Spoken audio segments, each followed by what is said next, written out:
Hey, hello students. Welcome back to the very important and a very first chapter in physics, that is vector. मैंने पहले ही आपको बोला था कि अगर आपको फिजिक्स स्ट्रॉन्ग करना है तो सबसे इंपॉर्टेंट है कि आपको मैथ्स आ जाए। भाई मैथमेटिक्स सबसे इंपॉर्टेंट चैप्टर है। जितना मैथ्स आपका स्ट्रॉन्ग रहेगा उतना ही आपका फिजिक्स स्ट्रॉन्ग होने वाला है। तो जिन बच्चों थोड़ा सा डर लग रहा है ना, बिलीव मी, उनके लिए फिजिक्स हमेशा से हेडेक होता है। बट डोंट वरी, मैंने बहुत अच्छे से सारे लेक्चर्स बनाए जिसमें मैंने पूरे मैथमेटिक्स को, जो भी फिजिक्स को लगने वाला मैथ्स है, उसको सिस्टमैटिकली अरेंज किया। सारा बेसिक मैथमेटिक्स भी कवर किया, तो आपको टेंशन लेने का जरूरत नहीं है। मस्त पे की बुक और पेन लेके बैठो। जैसे आप वेब सीरीज देखते हो, मूवी देखते हो, क्रिकेट मैच देखते हो, वैसे मत देखना। आराम से अच्छी पोजीशन पे जाके बैठ जाओ, बुक पेन वगैरह लेके बैठो और हर एक चीज में जो आपको बताने वाला हो प्रॉपरली नोट डाउन करो। वीडियो को जगह जगह जहां जहां पे लगता है पॉज करना, अच्छे से पढ़ना। This is going to be very important. Okay, अभी सबसे पहला चैप्टर जो हम चालू कर रहे हैं that is vector. Very important, very application वाला चैप्टर है। मतलब पूरे फिजिक्स में, पूरे 11th एंड 12th में कहीं भी लग सकता है। मतलब खास करके न्यूमेरिकल सॉल्व करते हो, बहुत सारे डेरिवेशन और कॉन्सेप्ट में हमें वेक्टर लगता है। कि ऐसा नहीं है कि आप चैप्टर पढ़ो और भूल जाओ, नहीं। पूरे 11वीं 12वीं जेई नीट जो भी एग्जाम दे रहे हो, ये चैप्टर बहुत इंपॉर्टेंट है। तो वेक्टर किसी भी हालत में आपको आना चाहिए। ठीक है, तो चालू करते हैं। Very easy and very important chapter that is vector. और उसमें हम पहला चीज पढ़ेंगे, what is physical quantity. Yes, what is physical quantity? बच्चा, any quantity which we can measure, any quantity which we can measure is a physical quantity. अब इस pen का लेंथ आप मेजर कर सकते हो, तो भाई लेंथ फिजिकल क्वांटिटी है। आप खुद का वेट मेजर कर सकते हो, वेट फिजिकल क्वांटिटी है। आपको बुखार आता है तो आप टेम्परेचर मेजर करते हो बॉडी का, टेम्परेचर फिजिकल क्वांटिटी है। हर एक चीज जो हम मेजर कर सकते हैं वो फिजिकल क्वांटिटी है।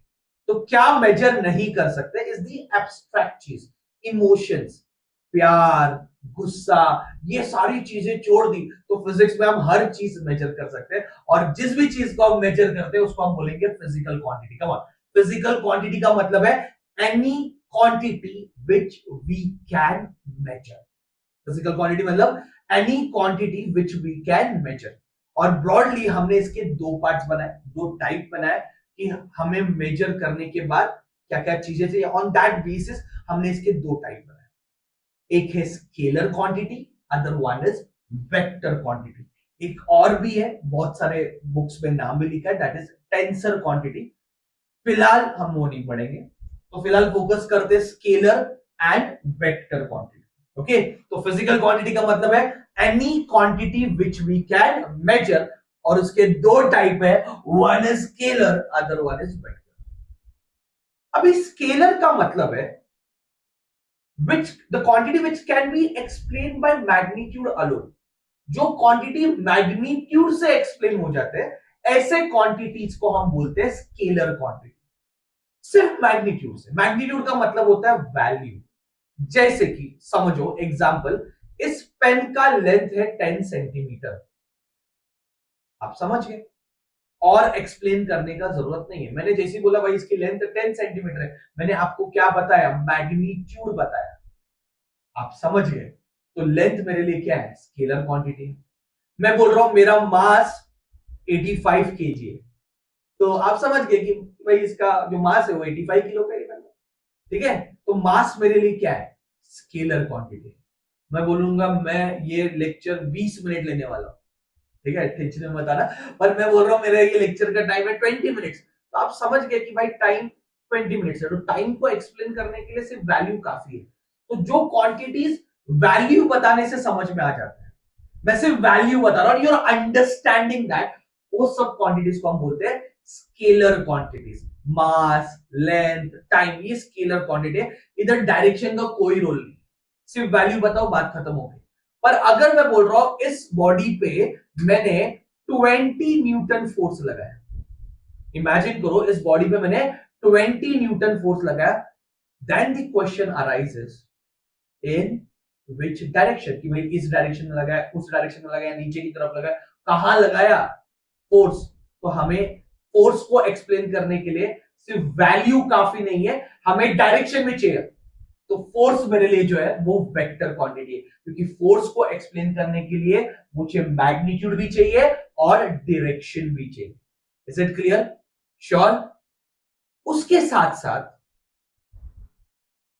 वेक्टर के कुछ नियम है। ओके, वेक्टर के कुछ नियम है, वो भी फॉलो करने बहुत जरूरी है। It's very important. मतलब वेक्टर क्वांटिटी वही होता है जो मैग्नीट्यूड और डायरेक्शन तो चाहिए, नो डाउट, पर वेक्टर के लॉज भी ओबे करना चाहिए। जो वेक्टर के लॉज ओबे नहीं करेगा वो मेरे लिए वेक्टर है। I give a simple example, don't worry. मतलब इमेजिन करो कि मैं गांधीवादी विचारों वाला बंदा हूं, फॉर एग्जांपल। मैं नहीं हूं, पर हमारे जो बापूजी थे बहुत ही अहिंसावादी थे, बिल्कुल बिल्कुल एकदम पोलाइट थे, एवरीवन नोज। बट सोचो मैं उसको फॉलो कर रहा हूं कुछ हद तक, और बाद में मैं मारामारी कर रहा हूं, किसी को तो मार रहा हूं, पीट रहा हूं। Is I am a true गांधीवादी? Answer is no. Answer is no, I am false, I am false. Same way कुछ ऐसे क्वांटिटीज है जिनके पास मैग्नीट्यूड और डायरेक्शन तो है, पर वेक्टर के लॉज ही ओबे नहीं करते। ऐसे क्वांटिटीज कभी वेक्टर नहीं बनते। तो वेक्टर बनने के लिए वैल्यू, डायरेक्शन एंड वेक्टर के लॉज ओबे होने बहुत जरूरी है। That quantity is called vector quantity. ठीक है, स्केलर का तो झंझट ही खत्म हो गया, क्योंकि उसमें सिर्फ वैल्यू है। और वेक्टर में वैल्यू के साथ साथ डायरेक्शन भी है, और उसके साथ साथ आपको लॉज भी फॉलो करने हैं। कौन से लॉज है वो आगे जाके पढ़ने वाले, टेंशन लो। ठीक है, बेस्ट एग्जांपल बोलता हूं करंट। अभी आप सबको पता है कि करंट की एक वैल्यू होती है, आपने पढ़ा रहेगा 10 एम्पियर करंट, 20 एम्पियर करंट। आइकले है ना, करंट की एक वैल्यू असते 10 एम्पियर, 20 एम्पियर। और करंट का डायरेक्शन भी होता है भाई, करंट पॉजिटिव से नेगेटिव जाता है। जिस डायरेक्शन में इलेक्ट्रॉन चलते हैं उसके उल्टे डायरेक्शन में करंट चलता है, ये हमने बचपन में पढ़ा है। बट वेक्टर क्वांटिटी बनने के लिए उसके पास मैग्नीट्यूड है, ऑफ कोर्स है। हम बोलते हैं कि भाई 10 एम्पियर करंट, 20 एम्पियर करंट, मतलब हम क्या बताते हैं, वैल्यू बताते हैं। 10 एम्पियर, 20 एम्पियर, तो हम वैल्यू बता रहे हैं। फिर डायरेक्शन भी फिक्स है कि भाई जिस डायरेक्शन में इलेक्ट्रॉन जाते हैं उसके उल्टे डायरेक्शन में करंट फ्लो होता है, मतलब पॉजिटिव से नेगेटिव। तो करंट के पास वैल्यू भी है, डायरेक्शन भी है। पर वेक्टर क्वांटिटी होता है जो वेक्टर के लॉज ओबे करता है, लॉज ऑफ एडिशन ओबे करता है। करंट ये नहीं करता। करंट वेक्टर के लॉज ओबे नहीं करता, और अगर कोई भी वेक्टर के लॉज ओबे नहीं करेगा तो डेफिनेटली वो मेरे लिए वेक्टर नहीं। तो current is not a vector, it's a pseudo vector. Pseudo, pseudo spelling P silent है, सूडो वेक्टर। करंट क्या है? सूडो वेक्टर है। सूडो का मतलब होता है फॉल्स। सूडो का मतलब क्या होता है? फॉल्स, क्योंकि वो वेक्टर के लॉज ओबे नहीं करता। या सिंपली मैं बोलूंगा current is a scalar quantity. अभी सूडो वेक्टर भी नहीं बोलेंगे, हम उसको स्केलर। Is it clear? भाई 12वीं में जाके हम पढ़ेंगे कि करंट को हम ऐड बिट जब करते हैं तो हम किरचॉफ लॉ यूज करते हैं, वेक्टर के लॉज यूज नहीं करते। तो एक अलग एक्सेप्शनल है, मस्त की याद है। ठीक है, तो फटाफट फटाफट हमने क्या पढ़ा? स्केलर मतलब which can be explain by magnitude. Vector मतलब एक्सप्लेन करने के लिए मैग्नीट्यूड भी चाहिए और डायरेक्शन भी चाहिए, and must obey laws of vector. I hope this much is very much clear. Let us go ahead, let us go ahead and let us do it very importantly, representation of vector, कि हम vectors को कैसे represent करेंगे। तो बच्चा इसके दो part है, एक तो पिक्टोरियल रिप्रेजेंटेशन है और एक इक्वेशन, मतलब हम इसको डायग्राम के फॉर्म में कैसे रिप्रेजेंट करेंगे और उसको नेमिंग वगैरह कैसे करेंगे। तो दोनों रिप्रेजेंटेशन बहुत इंपॉर्टेंट है, ध्यान रखना। ठीक है, अभी आप अगर ठीक से देखोगे तो वेक्टर को एक एरो से रिप्रेजेंट करते हैं। किससे रिप्रेजेंट करते हैं? एरो से। उसमें ये जो एरो का लेंथ है वो बताता है मैग्नीट्यूड। ओके, अभी ये वाला जो पार्ट है ये हो गया टेल, ये वाली पार्ट जो है वो हो गया हेड। तो वेक्टर का ये टेल है, वेक्टर का ये हेड है। टेल से लेके हेड तक वेक्टर की जो लेंथ है वो बताती है मैग्नीट्यूड। मैग्नीट्यूड का मतलब होता है वैल्यू। मैग्नीट्यूड का मतलब होता है वैल्यू। अगर मैंने ऐसे दो वेक्टर ड्रॉ कर लिए, for example I am drawing this is one vector और ये दूसरा वेक्टर है, दोनों वेक्टर मैंने ड्रॉ किए, दोनों वेक्टर को देख के आप बोल सकते हो कि सर इसकी वैल्यू बड़ी है, इसकी वैल्यू छोटी। तो वेक्टर की वैल्यू उससे लेंथ से पता चलता है, जो एरो मैंने ड्रॉ किया उस एरो की जो लेंथ है वो मुझे मैग्नीट्यूड बताता है, वैल्यू बताता है। और ये जो एरो हेड है, ये जो एरो हेड है, ये एरो हेड मुझे डायरेक्शन बताता है। क्या बताता है? डायरेक्शन। जैसे कि ये वाली जो डायरेक्शन है वो बेसिकली आपको पता रहेगा ये ईस्ट होती है, तो ये वेक्टर ईस्ट की तरफ देख रहा है, ये वेक्टर भी ईस्ट की तरफ देख रहा है। अगर मैं ऐसे ड्रॉ करूंगा तो ये वेक्टर कहां देख रहा है? नॉर्थ की तरफ। अगर मैं ऐसे ड्रॉ करूंगा तो ये वेक्टर कहां देख रहा है? साउथ की तरफ। ठीक है, तो एरो हेड को देख के मुझे क्या पता चलता है? डायरेक्शन। एरो की लेंथ मैग्नीट्यूड बताती है और एरो हेड मुझे डायरेक्शन बताता है। डन। चलो, अभी इस वेक्टर का नाम क्या है? What is the name of this vector? Okay, तो हम दो लेटर यूज कर सकते हैं। ओके, लेट अस से मैंने इसका नाम रखा बी ए वेक्टर। क्या नाम रखा इसका मैंने? बी ए वेक्टर। मतलब नाम लिखते हो कंपलसरी में पहले टेल लिखूंगा और फिर हेड लिखूंगा ऊपर वेक्टर का। अभी तू बोलेगा नहीं सर मैं ए बी वेक्टर लिखता हूं, ऐसा ए बी और ऊपर एरो का साइन मतलब वेक्टर, इसको मैंने ए बी वेक्टर लिखता हूं, तो नहीं, ये रॉन्ग है, ये रॉन्ग है, ये रॉन्ग है, दिस इज नॉट अलाउड। क्योंकि सबसे पहले क्या लिखना पड़ता है? टेल, और फिर क्या लिखना पड़ता है? हेड, और ऊपर वेक्टर का साइन एरो का है छोटा सा। चलो इसका नाम सोचो क्या है, लिख दे क्यू पी वेक्टर। पहले क्या लिखोगे? टेल, फिर क्या लिखोगे? हेड, ऊपर वेक्टर का साइन। इजी।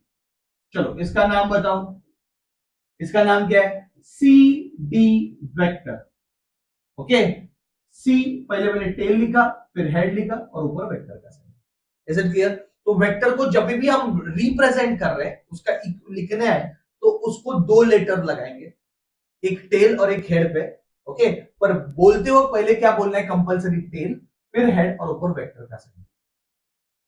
सपोज ये वाला पॉइंट क्यू है और ये वाला पॉइंट एस है, तो इसका नाम क्या आ जाएगा? Q S vector. अगर आप एस क्यू वेक्टर लिखोगे तो वो रॉन्ग हो जाएगा, make it very clear. Okay, जरूरी नहीं है, बिल्कुल जरूरी नहीं है you are using two letter, you can represent by single letter also. जैसे कि इस वेक्टर का मैंने नाम रखा है ए वेक्टर। क्या नाम रखा है? ए वेक्टर। आप किसी भी एक सिंगल लेटर से भी रिप्रेजेंट करते हो, तो इस वेक्टर को मैं नाम दे दूंगा P vector. Is it clear? So vector को आप सिंगल लेटर से भी रिप्रेजेंट कर सकते हो या डबल लेटर से भी रिप्रेजेंट कर, पर डबल लेटर से करोगे तो तो कंपलसरी पहले क्या लिखना है? टेल, फिर क्या लिखना है? हेड, और ऊपर किसका साइन आएगा? वेक्टर। ओके, अगर आपको मैग्नीट्यूड लिखना है, इसको मैग्नीट्यूड के फॉर्म में लिखना है, सिर्फ वैल्यू लिखना है, इसका सिर्फ वैल्यू लिखना है, तो आपको ऐसे आगे पीछे दो डांडी डाल देना है ना। डंडी समझते हो? छोटी छोटी डंडी, इसको मॉड बोलते हैं, मॉड्यूलस, मॉड। तो इसको हम रिप्रेजेंट करेंगे मॉड ऑफ क्यूपी वेक्टर। कैसे रिप्रेजेंट करेंगे? Mod of QP vector. Okay, I hope this much is very much clear कि वेक्टर्स को हम कैसे रिप्रेजेंट करेंगे। ठीक है, एक और एग्जांपल, इस वेक्टर को हम सपोज सिंगल लेटर से रिप्रेजेंट कर रहे हैं बी वेक्टर, और इसका अगर हम मैग्नीट्यूड लिख रहे हैं तो मॉड ऑफ बी वेक्टर ऐसे लिखे, या फिर सिर्फ बी लिखा तो भी चले। ओके, बार बार मॉड के साइन नहीं डालोगे चले। ठीक है, क्लियर? नोट डाउन करना, हर एक पॉइंट इंपॉर्टेंट है बच्चा। ठीक है, तो वेक्टर्स को कैसे एरो से रिप्रेजेंट करेंगे? वेक्टर का जो लेंथ है वो मुझे मैग्नीट्यूड बताएगा और एरो हेड मुझे डायरेक्शन बताएगा। डन। आई होप आप वीडियो को पॉज करके कॉपी डाउन कर सकते हो। Let us move ahead. Types of vector. अभी वेक्टर के टाइप्स बहुत इजी है, बहुत सिंपल वे में कर सकते हैं टाइप्स। जैसे कि ये दो वेक्टर देखो, अभी इसका नाम बताओ क्या है? A B vector. पहले टेल लिखेंगे फिर हेड लिखेंगे, ए बी वेक्टर।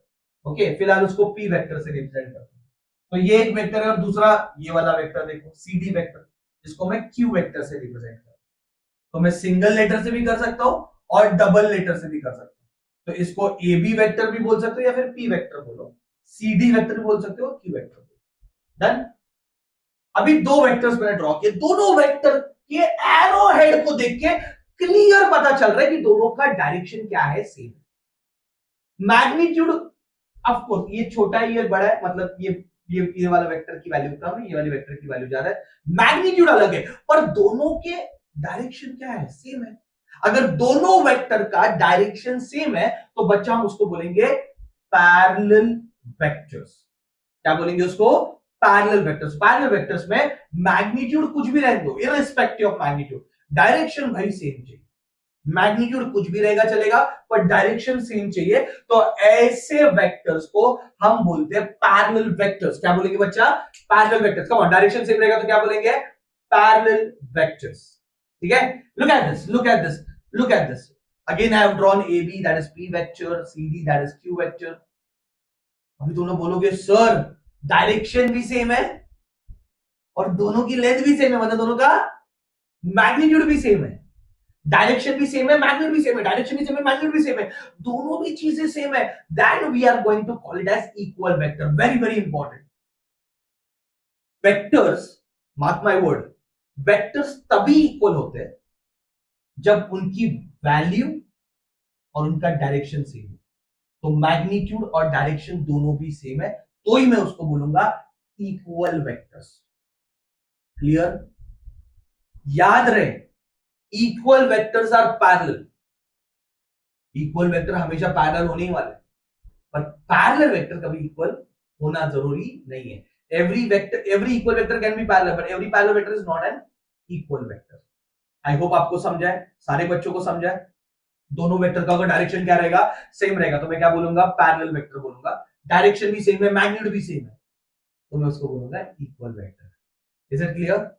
ना चेक इट आउट भाई, AB वेक्टर और CD वेक्टर दोनों को देख के क्लियरली पता चल रहा है कि दोनों का डायरेक्शन डिफरेंट है। इनफैक्ट दोनों का डायरेक्शन अपोजिट है। जब दोनों का डायरेक्शन अपोजिट होगा तो ये P वेक्टर Q वेक्टर, इसको हम बोलेंगे अपोजिट वेक्टर्स, नेगेटिव वेक्टर्स और एंटी पैरेलल वेक्टर। ओके, मैंने जानबूझ के एक ही इसमें सब कुछ डाल दिया। ये याद रखो, डायरेक्शन अपोजिट रहेगा, डायरेक्शन अपोजिट रहेगा मतलब they are anti parallel vector. कौन सा वेक्टर, एंटी पैरेलल वेक्टर। यहां पे डायरेक्शन सेम है, पैरेलल वेक्टर। यहां पे डायरेक्शन अपोजिट है, anti parallel vector. Come on, direction same है, पैरेलल वेक्टर, डायरेक्शन अपोजिट है, anti parallel vector. Is it clear? तो इसको एंटी पैरेलल वेक्टर भी बोल सकते हैं, अपोजिट वेक्टर भी बोल सकते हैं। ठीक है, अभी इसको एक लिखने का तरीका है। तो एक चीज तो रखिए कि डायरेक्शन कैसे है, अपोजिट है। अभी जब भी अपोजिट वेक्टर आएगा, बहुत फोकस करके पॉइंट दिमाग में फिट कर देना, फिट कर देना, बहुत अच्छा चीज है। जब भी अपोजिट वेक्टर आएगा तो हम इसको कैसे लिखेंगे, देखो अभी यहां पे अगर मुझे लिखना है तो मैं डायरेक्ट लिख सकता हूं बाबा कि भाई P vector is equal to Q vector, बिंदास आराम से, बिकॉज दोनों इक्वल है, P और Q दोनों इक्वल है, बिंदास। यहां पे ऐसे नहीं लिख सकते, यहां पे मैं ये नहीं लिख सकता P is equal to Q, P vector is equal to Q vector, ऐसे नहीं लिख सकता क्योंकि डायरेक्शन अपोजिट है। बट इसको लिखने का एक पद्धत है, इसको लिखने का एक तरीका है, नोट डाउन करके रखना।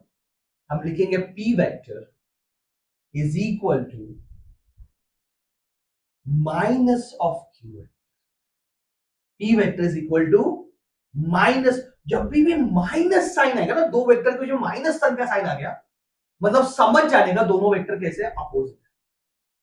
ये बात आपके दिमाग में फिट कर दो, दोनों वेक्टर के बीच में माइनस साइन आया मतलब दोनों वेक्टर कैसे है, अपोजिट है। Is it clear? Simple, easy. दोनों वेक्टर का डायरेक्शन सेम है तो पैरेलल, डायरेक्शन अपोजिट हो तो एंटी, खत्म। जब मैग्नीट्यूड और डायरेक्शन दोनों सेम है तो ही मैं उसको इक्वल बोलूंगा, और अपोजिट वेक्टर्स को हम माइनस डाल के लिखते हैं। तो आज की बात 11वीं 12वीं कभी भी आपको माइनस साइन दिखेगा, फटाक से तुम लोग को क्लिक होना चाहिए, अरे सर ये दोनों वेक्टर कैसे है, अपोजिट है, तो अपोजिट वेक्टर को हम माइनस से रिप्रेजेंट करें। Is it clear? Sure? Let's go ahead, let's go ahead. अभी वेक्टर की एक खास बात है, और वो बात आपको याद रखनी है कि वेक्टर को आप किधर भी मूव कर सकते हो without changing its magnitude, direction and plane. Note down करके रखना, वेक्टर का एक खास बात है, वेक्टर को आप किधर भी मूव कर सकते हो without changing its magnitude and direction in the plane. Plane भी चेंज नहीं करना है। मतलब अभी थोड़ा इसको ऊपर वापस आते हैं, अभी भी हमने पढ़ा जैसे कि ये वेक्टर है, ये वेक्टर पी वेक्टर है, इसको उठा के मैं यहां डाल सकता हूं, इसको उठा के मैं यहां लेके जा सकता हूं, इसको उठा के मैं यहां लेके जा सकता हूं, इसको उठा के मैं यहां लेके जा सकता हूं। भाई जिधर चाहिए उधर लेके जाओ, पर आप उसकी डायरेक्शन चेंज नहीं कर सकते, आप उसकी डायरेक्शन चेंज नहीं कर सकते। तो वेक्टर को आप जिधर चाहिए उधर लेके जा सकते हो, पर डायरेक्शन चेंज नहीं कर सकते, पहली बात। ना उसकी मैग्नीट्यूड मतलब लेंथ चेंज कर सकते, जितनी है उतनी लेंथ है। और एक ही प्लेन पे, अभी ये जो बोर्ड है वो मेरा प्लेन है, उसी पे मैं मूव कर सकता हूं। आप नोटबुक पे जिधर चाहिए उधर मूव कर सकते हो, आप प्लेन चेंज नहीं कर सकते। प्लेन चेंज कर दे तो डायरेक्शन भी क्या हो जाएगा, चेंज हो जाएगा। Is it clear? Is it clear? So आप वेक्टर को जिधर चाहिए उधर मूव कर सकते हो। बहुत इंपॉर्टेंट है, दिमाग में डाल के रखो भाई कि वेक्टर को भाई मैं किधर भी लेके जा सकता हूं इन दी प्लेन, डायरेक्शन चेंज नहीं करना। तो अब सिंपल में बताओ, ये जो पी वेक्टर है, क्या इस पी वेक्टर को मैं थोड़ा इसका कलर चेंज कर देता हूं, क्या मैं इस पी वेक्टर को इधर ड्रॉ कर सकता हूं? है ना? आप बोलोगे यस सर, बिंदास ड्रॉ कर सकते हैं। क्या इस पी वेक्टर को मैं इधर ड्रॉ कर सकता हूं, सॉरी क्यू वेक्टर को? आंसर है यस सर। क्या ये वाले को मैं इधर ड्रॉ कर सकता हूं? आंसर है यस सर, बिंदास। क्योंकि मैं वेक्टर को तो किधर भी लेके जा सकता हूं। तो यहां से मैं इसको इधर लेके आया तो क्या फर्क गिरता है, इस वेक्टर को मैं इधर से इधर लेके आया तो कुछ फर्क गिरता है? कुछ नहीं। तो ये जो पैरेलल है, एंटी पैरेलल है, ये सारे वेक्टर्स आप एक लाइन में ड्रॉ कर सकते हो। ये सॉरी, एक वेक्टर इधर है, दूसरा वेक्टर इधर है, क्या ये दोनों पैरेलल है? आंसर इज यस, क्योंकि दोनों का डायरेक्शन क्या है, सेम है। तो इसको यहां से उठा के अगर यहां पे डाल दोगे तो ये दोनों एक ही लाइन में आ गए। यस और नो? जिन वेक्टर को हम एक लाइन में ड्रॉ कर सकते हैं वो सारे वेक्टर्स को हम बोलेंगे कोलिनियर वेक्टर्स। क्या बोलेंगे? Collinear vectors. तो ये पैरेलल वेक्टर मतलब कोलिनियर होता है, एंटी पैरेलल वेक्टर भी क्या होता है, कोलिनियर, क्योंकि हम उसको एक लाइन में ड्रॉ कर सकते हैं। पर अगर मेरे पास ये दो वेक्टर, सपोज ये पी वेक्टर है और ये क्यू वेक्टर है, क्या आप कितनी भी कोशिश करो इसको एक लाइन में ड्रॉ कर सकते हो? पॉसिबल ही नहीं, क्योंकि एक लाइन में ड्रॉ करने के लिए आपको इसको घुमाना पड़ेगा और ये घूमेगा नहीं क्योंकि अलाउड नहीं है। तो आप इसको एक लाइन में ड्रॉ नहीं कर सकते बच्चा। ठीक है? तो ये हो गए नॉन कोलिनियर वेक्टर। क्या हो गए ये? Non collinear vector. Is it clear? ठीक है? तो कोलिनियर वेक्टर मतलब vectors which can be drawn along the same line, they are collinear। तो ये कोलिनियर है और ये पैरेलल भी है, ये कोलिनियर है और ये एंटी पैरेलल है। पर क्या ये कोलिनियर है? नहीं भाई, कोई एक लाइन में ड्रॉ नहीं कर सकते। तो ये नॉन कोलिनियर है, ये नॉन कोलिनियर है, ये कोलिनियर है। तो जितने भी पैरेलल वेक्टर्स है, जितने भी एंटी पैरेलल है, वो सारे होते हैं कोलिनियर वेक्टर्स। क्या होते हैं? कोलिनियर वेक्टर्स, जिसको हम एक लाइन में ड्रॉ कर सकते हैं। Is it clear? और एक प्लेन में अगर ड्रॉ करोगे तो वो हो गए कोप्लेनर वेक्टर। तीन से ज्यादा वेक्टर अगर आप एक प्लेन में ड्रॉ करते हो तो होते हो कोप्लेनर वेक्टर्स। जैसे कि आप देखो नीचे एक प्लेन घूम रहा है और उसमें आप कलर देख सकते हो। आई होप आप कलर ब्लाइंड नहीं हो। तो उसमें ग्रीन कलर का एक वेक्टर है, एक रेड कलर का दो वेक्टर दिख रहा है, ब्लू कलर का वेक्टर है। ये सारे एक ही प्लेन में घूम रहे हैं। जैसे प्लेन घूम रहा है, वेक्टर घूम रहा है, तो ये सारे जो वेक्टर्स है वो एक ही प्लेन में, तो ये कोप्लेनर वेक्टर्स होते हैं। और ये ब्लैक वाला तो दूसरे प्लेन में, तो वो नहीं है। तो अगर एक ही प्लेन में रहेंगे तो उसको हम क्या बोलेंगे? कोप्लेनर वेक्टर बोलेंगे। क्या बोलेंगे बच्चा? Coplanar vector. थ्री और more vectors lying in the same plane. तीन से ज्यादा वेक्टर अगर एक ही प्लेन में होंगे तो उसको हम बोलेंगे कोप्लेनर वेक्टर। इजी? तो ये कुछ टाइप है, और भी मैं बीच बीच में बताऊंगा कुछ यूनिट वेक्टर क्या है, जीरो वेक्टर क्या है, आगे जाके लेक्चर में बताऊंगा। फिलहाल ये बेसिक टाइप याद रखो। I hope you are understood. Great, पूरा पेशेंस से आपने सुना लेक्चर को। That is, thank you very much for this. आपको करना क्या है, आपको ये बहुत अच्छे से लिख के रखना है, नोट डाउन करना है सारे points, okay. And then next lecture में और एक कॉन्सेप्ट में एक्सप्लेन करने वाला हूं जो कि बहुत इंपॉर्टेंट है। और यहां तक आई थिंक वेरी इजी, थोड़ा थेरोटिकल था। धीरे धीरे धीरे हम चीजों को और ज्यादा डिफिकल्ट डिफिकल्ट नहीं बोलेंगे, इंटरेस्टिंग बनाते जाएंगे। ठीक है? Thank you very much.